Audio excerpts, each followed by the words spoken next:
Good morning, guys. This is the day 6 of 21 days challenge, and in today's morning, when I was going for the reading section, and as you all know, I'm just reading this Jay Shetty's book, Think Like a Monk, and in this book, I got some of the best chapter in the morning, and it's about you have to work on your mind, your thoughts, and how you can convert it. And इसके अंदर मुझे जब mind के बारे में जो दो चीज़ें पता लगी that was really remarkable. Our mind is of two types. पहला होता है a monkey mind and second is a monk mind. Monkey mind जो होता है वो चंचल होता है, उसको हर चीज़ चाहिए. वो कभी इस ब्रांच पे कूदता है, कभी उस पे, वो इधर उधर उछल कूद करता रहता है. और मंकी माइंड हमारे शरीर के अंदर होता है कि वो विचारों के साथ कभी ये विचार, कभी वो विचार, कभी ये विचार, कभी वो विचार, और उसका अपने विचारों के ऊपर कोई कंट्रोल नहीं होता. जैसे एक मंकी का खुद के ऊपर कोई कंट्रोल नहीं होता, वो जहाँ चाहे जाता है, जो चाहे करता है. इन द सेम ऑर्डर हमारे माइंड का भी एक माइंड होता है जो हमें रन करता है, जिसको हम मंकी माइंड कहते हैं, और वो हमें उछल कूद करने पर मजबूर करता है एक विचार से दूसरे विचार के ऊपर. और दूसरा माइंड हमारा होता है अ मॉन्क माइंड.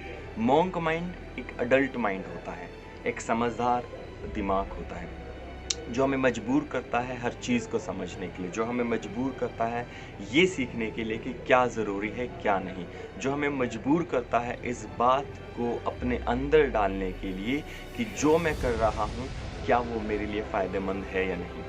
मैंने कभी अपनी ज़िंदगी के अंदर एक चीज़ सुनी थी, मुझे जहाँ तक ध्यान आ रहा है, लेस ब्राउन आई थिंक वो स्पीकर थे. उन्होंने कहा था if it doesn't mean for in upcoming 5 years, अगर वो आपके लिए आने वाले 5 सालों तक वो आपके लिए ज़रूरी नहीं है, don't do it for 5 minutes.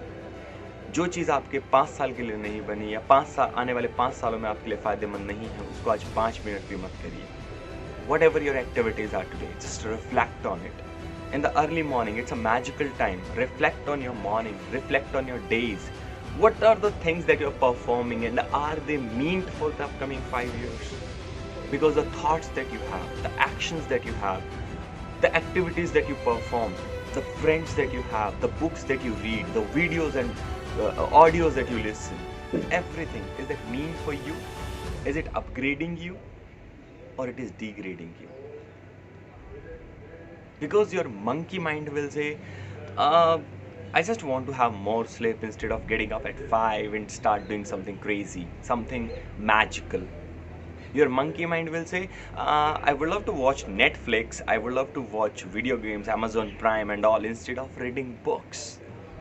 Your monkey mind will say, I want to have a good bat and ball and cricket, I would love to have that instead of having jogging and exercise and all and working on your mind.